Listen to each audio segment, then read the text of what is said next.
Hoje, vamos mergulhar em uma história de superação e decisões difíceis. Você já se viu diante de escolhas que desafiaram suas convicções mais profundas? Aqui, vamos explorar como tomar essas decisões pode nos moldar e transformar nossas vidas de maneiras inimagináveis. Então, me diga, você já enfrentou uma encruzilhada na vida? Como você tomou suas decisões? Compartilhe conosco nos comentários e embarque nessa jornada de autoconhecimento e inspiração. Não deixe de se inscrever para não perder nenhum detalhe desta história emocionante que está prestes a se desenrolar. Então, lá estava eu, vestida com o uniforme de colegial que minha mãe costumava usar quando conheceu meu pai. Estava pronta para ele tirá-lo naquele momento. Nunca esquecerei a expressão no rosto do meu pai quando me viu assim. Mesmo quando abri a porta e ele veio em minha direção, à luz, lembro-me dele sussurrando o nome da minha mãe, pensando que era ela. No início, sua expressão era de pura surpresa. Mas quando subi em cima dele, sua expressão mudou para total admiração e espanto. A única coisa que ele conseguiu dizer, olhando nos meus olhos, foi: "Você é linda." Tudo começou numa noite em que meu pai e eu ficamos sozinhos em casa. Mas, para você entender melhor, preciso dar um pouco de contexto. Bem, minha mãe não era exatamente um modelo de virtude, e não tenho problema em admitir isso. É o ambiente e o estilo de vida que tive que enfrentar desde muito jovem.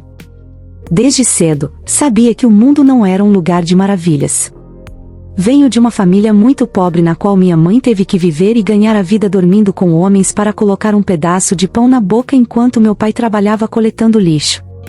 Até que, infelizmente, ele faleceu. Quando meu pai morreu de um ataque cardíaco, eu tinha apenas 7 anos. Mesmo sendo tão jovem, já era consciente do que acontecia ao meu redor. Eu trabalhava como ajudante de um tio, que era palhaço em uma praça. A morte do meu pai foi um golpe devastador para mim e para minha mãe. Eu sentia que a vida estava desmoronando, especialmente quando via minha mãe afundada em álcool e lágrimas. Minha mãe passava os dias bebendo álcool e chorando alto, lá no alto do quarto dela, remoendo todas as vezes que ela e meu pai brigavam.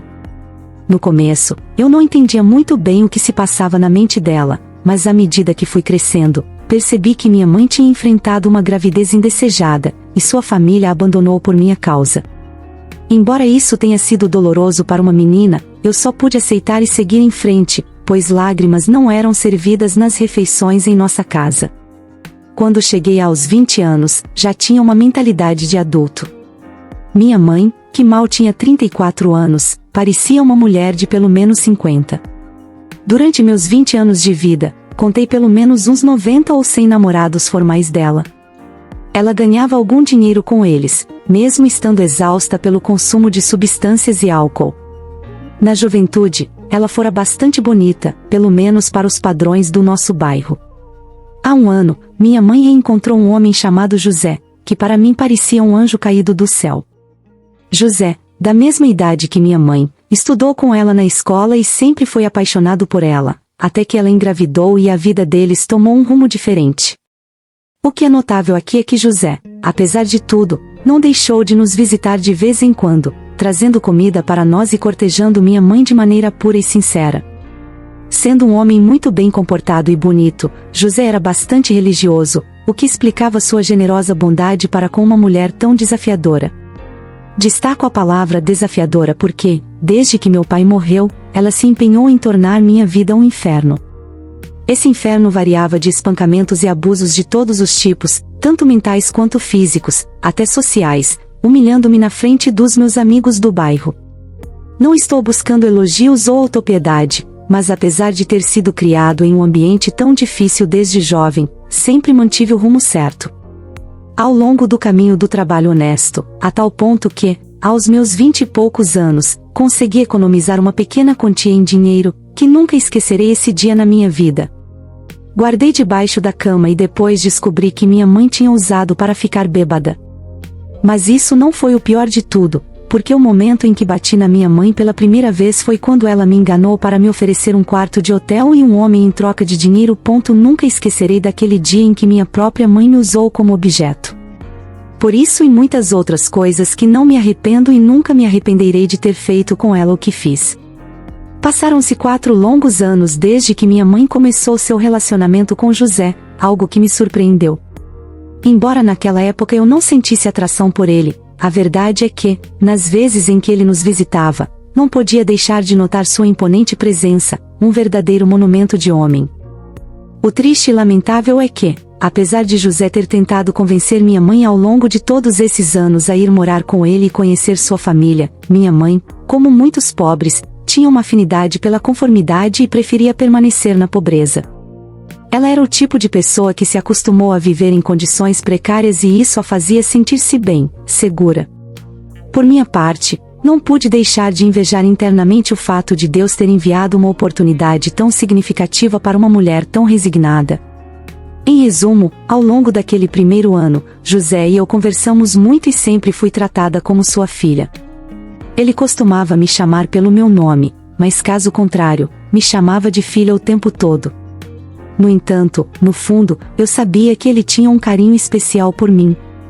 Eu era uma mulher jovem e, na verdade, muito melhor que minha mãe. Acredito que isso tenha feito com que José se sentisse atraído por mim. Agora, deixe-me explicar o porquê. Como muitas mulheres sabem, a melhor maneira de progredir e mudar de vida é através do trabalho árduo, especialmente se você for bonita como eu ou minha mãe. Na juventude o melhor que você pode fazer é explorar essa beleza e se tornar um homem de sucesso e acho que não há nada de errado nisso desde que você seja fiel a ele, cuide dele e proteja-o em tudo que o homem precisa. Além de não me acomodar e não ser mantido, o fato é que um dia depois de uma discussão com minha mãe, uma discussão onde tirei toda a roupa suja que ela tinha guardado, fui chorar na minha cama, desconsolado, mas a questão aqui é que depois de chorar fiquei olhando para o teto cheio de lixo e cogumelos que tinha na minha frente e disse a mim mesmo que não merecia aquela vida, nem ser tão boa para aquela mãe que me tocou. Levantei-me e tirei a roupa e posei em frente ao espelho. Me virei 5 vezes e me vi de todos os ângulos possíveis e percebi 2 coisas. A primeira é que eu estava com muito calor e a segunda é que eu estava tão bonita quanto minha mãe na juventude antes de cair no abuso de substâncias e isso foi justamente naquele exato momento em que me bati na cara porque isso me ocorreu pela primeira vez. Tirar o namorado da minha mãe foi uma sensação muito estranha porque a verdade é que no fundo José tinha se tornado como um pai para mim e porque eu nunca tive uma imagem paterna tão boa, mesmo quando ele me tratava como seu filha, durante todos esses 5 anos me senti muito infantil. Bom, estava acostumada a ser tratada como uma ferramenta de trabalho sem mais delongas, mas chega de estupidez, disse a mim mesma enquanto me olhava no espelho com um olhar de desejo, naquele momento. Eu sabia que precisava convencer José a deixar minha mãe, e assim o fiz. Era uma sexta-feira, e nessa altura, José não saía do lindo apartamento onde morava. Depois de demonstrar seu amor por minha mãe, ele acabou passando vários meses dormindo em um quarto horrível, com um colchão cheio de pulgas que minha mãe havia deixado para ele. Destaco isso porque, durante esses 4 anos de relacionamento, o bom José nunca parou de comprar coisas e eletrodomésticos para minha mãe, mas ela nem se preocupou em lhe dar um bom colchão. A questão é que minha mãe costumava trabalhar às segundas, quartas e sextas-feiras pela manhã, por volta das 5 horas, em um lugar onde limpava esterco de animais. Por isso, ela sempre me instruía a preparar o café da manhã para meu pai, geralmente composto por pão com presunto e um pouco de leite. Mas naquele dia, eu tinha algo especial planejado para meu pai.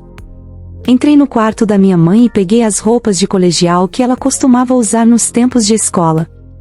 Quando minha mãe conheceu José e o momento em que ele estava completamente apaixonado por ela, procurei uma foto no álbum de recordações e copiei o mesmo penteado dela. Fiz alguns ajustes na saia para deixá-la mais curta, acima do joelho. Então, lá estava eu, vestida com o uniforme de colegial que minha mãe usava na época em que conheceu meu pai. Estava pronta para que ele me tirasse aquela roupa naquele momento. Nunca esquecerei o rosto do meu pai quando me viu assim. Mesmo quando abri a porta e a luz entrou, lembro-me dele sussurrando o nome da minha mãe, pensando que eu era ela. E claro, sua expressão inicial foi de surpresa. Quando subi em cima dele foi de total admiração e espanto porque a única coisa que ele me disse olhando nos meus olhos foi: "Você está linda." Ficamos juntos a manhã toda como dois animais e aí percebi que José não era tão crente como todos pensávamos. Pois bem, ele não tinha nada de santo. Em poucas palavras, depois daquela manhã eu soube que José estava em minhas mãos. Bom, para tudo que eu disse ou contei para ele, ele me deu uma resposta afirmativa. Foi aí que percebi uma coisa. É triste perceber que José não era o homem vencedor e amoroso que eu pensava. Na verdade, ele procurou minha mãe como uma última opção, pois não conseguia algo melhor. Pode parecer uma explicação simplista, mas percebi que ele era tão submisso que qualquer mulher poderia manipulá-lo facilmente. Lembro-me de perguntar a ele o que o atraiu em minha mãe, e a única coisa que ele me disse foi que ela foi sua única amiga na infância. Depois disso, perguntei a José se ele estava pensando em começar uma vida comigo e deixar tudo para trás. Recebi um sim como resposta naquela mesma manhã. Mais tarde, tarde demais, José e eu pegamos um táxi para seu apartamento, mas não antes de eu escrever uma carta para minha mãe, dizendo o seguinte: espero que você leia esta mensagem antes de dormir, apesar do álcool. Eu te odeio por me tratar como um objeto. O que está agora na sua cama não é água, mas outra coisa. Espero que você limpe bem o resultado do meu amor com José. Vou começar uma nova vida com aquele homem que, assim como eu, você não soube valorizar. Então, dane-se. Agradeço do fundo do coração por você ter sido tão estúpido a ponto de não saber onde José mora. Também sou grato por você não ter dinheiro para fazer 2 viagens de táxi e por não deixar passar moradores de rua fedorentos como você na residência onde José mora. Espero nunca mais te ver depois de todos esses acontecimentos. Convivi com José por mais uns 6 anos, mas até hoje não sei o que aconteceu com minha mãe, se ela está viva ou morta. A verdade é que não me arrependo de nada do que fiz ou disse. Amigos, às vezes é necessário tomar decisões difíceis e até mesmo machucar alguém para alcançar o que desejamos. Como dizem, às vezes é melhor pedir perdão do que pedir permissão. Que decisões difíceis você já teve que tomar em sua vida? Compartilhe conosco nos comentários.